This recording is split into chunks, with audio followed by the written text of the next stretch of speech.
You are wearing two swords, one long, one short. You put them on this morning without thinking about it, the same way you put on your shoes, because you are not allowed to leave the house without them. You will almost certainly never use either one. You are a samurai in Japan, sometime in the 1700s. There has not been a war in this country for over 100 years, and there will not be one in your lifetime either. So let us go through your actual day, not the one in the films, the one you would really have had. It starts at a desk, because that is mostly what a samurai was by this point, a government official. The country is not really run by the emperor. It's run by a military government, and the man at the top of it is a general who holds the actual power, while the emperor sits in a different city being ceremonial. That general's title is Shogun. Underneath him, the country's divided into about 260 territories, each run by a local lord. And every one of those territories needs an administration.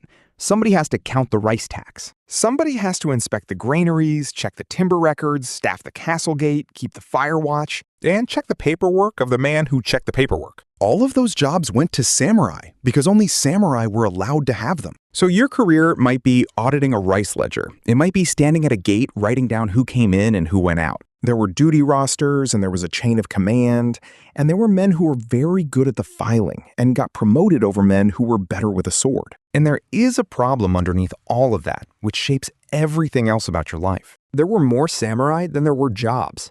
Your position was hereditary. Your father's income came to you whether or not there was any actual work attached to it. So a very large number of samurai had a rank, a uniform, an income, and nothing to do. They waited to be appointed to something, sometimes for years, sometimes forever. Now that income, you are not paid in money. You're paid in rice. Your salary is measured in a unit that is roughly the amount of rice one adult eats in a year. A senior man in a big territory might have thousands of those. You're much more likely to have somewhere between 20 and 100.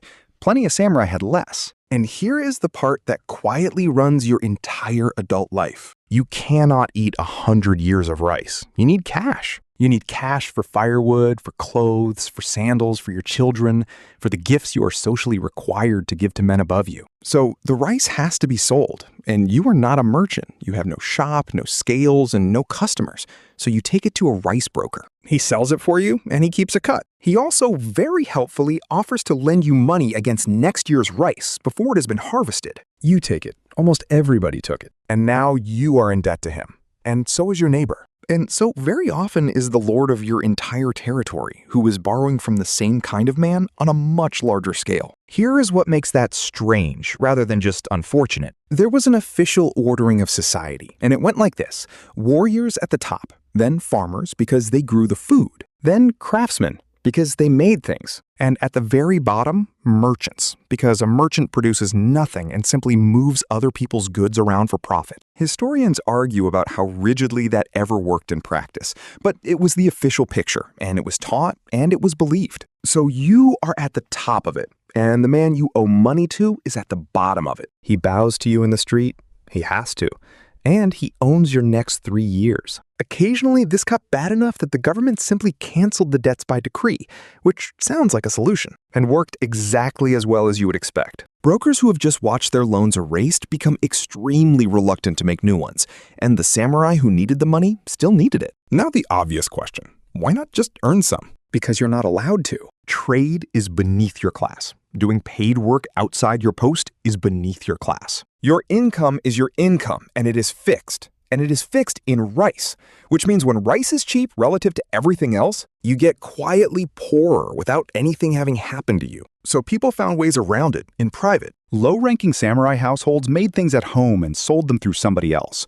Umbrellas, paper lanterns, fishing hooks, goldfish and crickets, bred and sold on. One famous case involves men making umbrella parts by hand in a back room in a household that in public was strictly a warrior household. They were poor, and they were also required to look like they were not.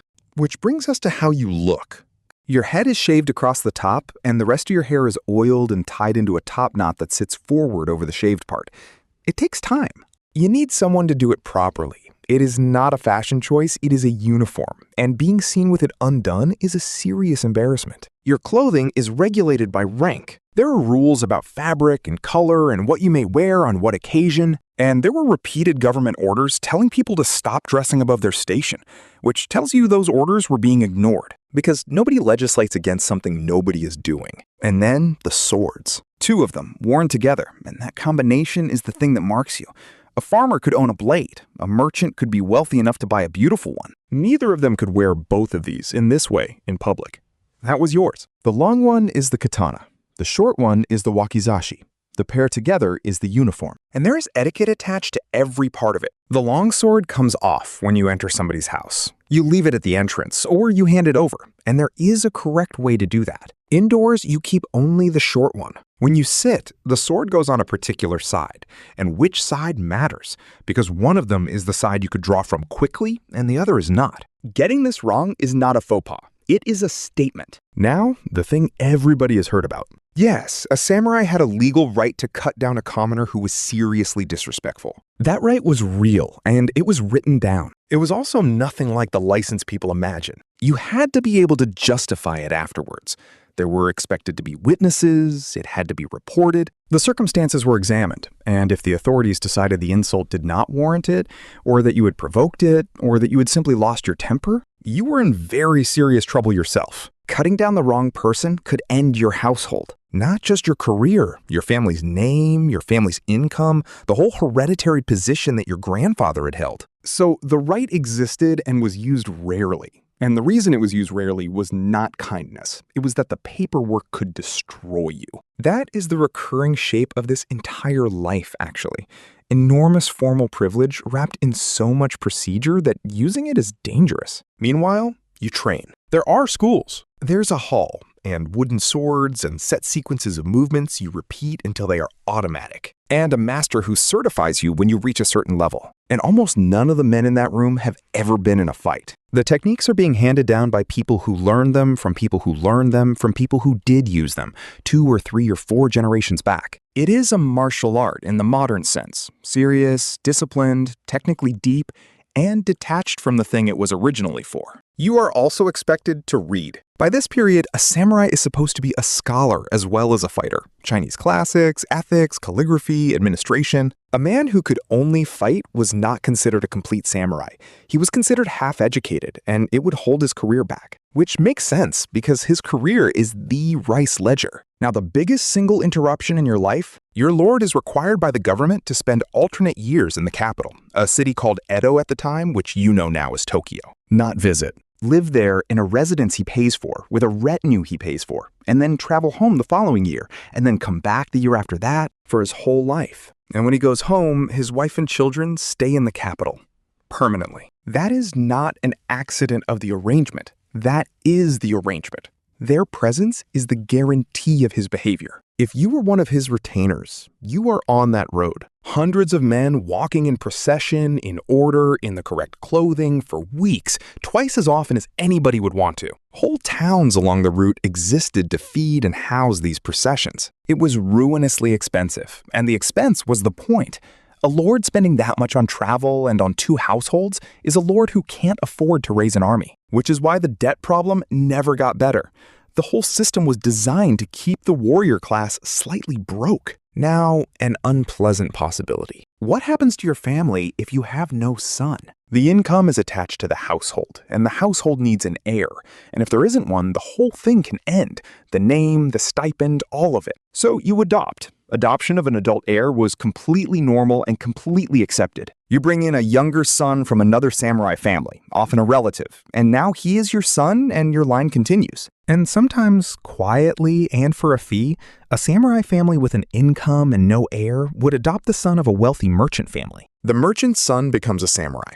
The samurai family gets out of debt. Everybody involved understood exactly what that was. And there is one more thing that can happen to you, and it is the worst one. Your lord can lose his territory. If a lord dies without a recognized heir, or is punished by the government, or has his lands confiscated, then everyone who worked for him is finished at the same moment. Not one man losing a job, an entire administration, hundreds or thousands of households losing their income on the same day. Those men were called Ronin, which is a word you have almost certainly heard, and it does not mean a wandering swordsman looking for a duel. It means unemployed. There were an enormous number of them, especially in the early years after the fighting stopped. Some found new lords, some became teachers or guards or doctors or made things and sold them. Some ended up farming. Some ended up with nothing at all, still wearing two swords because the swords were the only thing left that said what they had been. And if you disgraced yourself badly enough, there was one more thing your rank bought you. You could be ordered to end your own life as a formal sentence, carried out in front of official witnesses with another man standing by to bring it to a close quickly. And this is the part that is hard to get your head around now. That was the privileged version. It was the sentence reserved for your class. The alternative, the one used on everybody else, was to be executed by an executioner in public as a criminal. That is seppuku. And the thing it is famous for, the honor of it, is not really what it was. It was about not being handled like a commoner. There is one story that contains this entire system, and everybody in Japan knows it. A lord attacked a court official inside the shogun's own castle. Drawing a blade there was unthinkable, so he was ordered to die that same day, and his lands were taken, and his retainers were all made masterless in an afternoon. 47 of them spent nearly 2 years pretending to have accepted it. Some of them took ordinary jobs. One behaved so badly in public that his own wife left him, apparently to seem harmless. Then they attacked the official's house together and killed him. And the government had a real problem, because by the code everyone said they believed in, these men had done exactly the right thing. By the law, they had committed a planned murder. That code is the one we now call Bushido, and it is worth knowing that the tidy written version of it, the one in every book, Bushido was largely assembled and popularized long afterwards, once there were no samurai left to check it against. So it split the difference. They were found guilty and then permitted to die in the manner reserved for their class, rather than being executed as criminals. That is the story of the 47 Ronin. They're still buried together, and people still visit. Now, let me stop being your narrator for a moment, because there is a version of this that turns these men into noble servants of duty, and it leaves something out. The rice you were paid came from a tax on farmers. Every one of those units of rice was grown by somebody who did not get to keep it. The entire class, the swords, the schools, the processions, the calligraphy, was carried on the back of villages that had no rank at all, and could be squeezed harder whenever a territory ran short. And the right to cut down a commoner was real. Constrained, procedural, rarely used, and real. The constraint was not there to protect the farmer. It was there to protect the system from unstable men with swords. And then it ended, quite quickly. In the 1870s, the government abolished the whole arrangement. The hereditary incomes were converted into one-off government bonds, which sounds generous, and left an enormous number of families with a lump sum, no income, and no idea how to invest it. Wearing swords in public was banned. The topknot went out. Men who had spent their lives being the class that does not trade were suddenly required to find something to trade. Some became officers, police, teachers, officials. The new government was largely staffed by them. Some started businesses and did well. Many became poor and stayed poor. So what was it actually like? You were an office worker in a two-sword uniform, in a country at peace, doing a job you inherited and might never actually be given. You were paid in rice you could not eat, by a system that made you sell it at a discount to a man you were legally superior to and personally in debt to. You could not earn, so you made umbrellas in a back room and told nobody. You trained for years in a way of fighting you would never use, and read Chinese ethics so your accounting career would progress. And you carried every day on your hip the last remaining piece of evidence that any of it had ever been about war.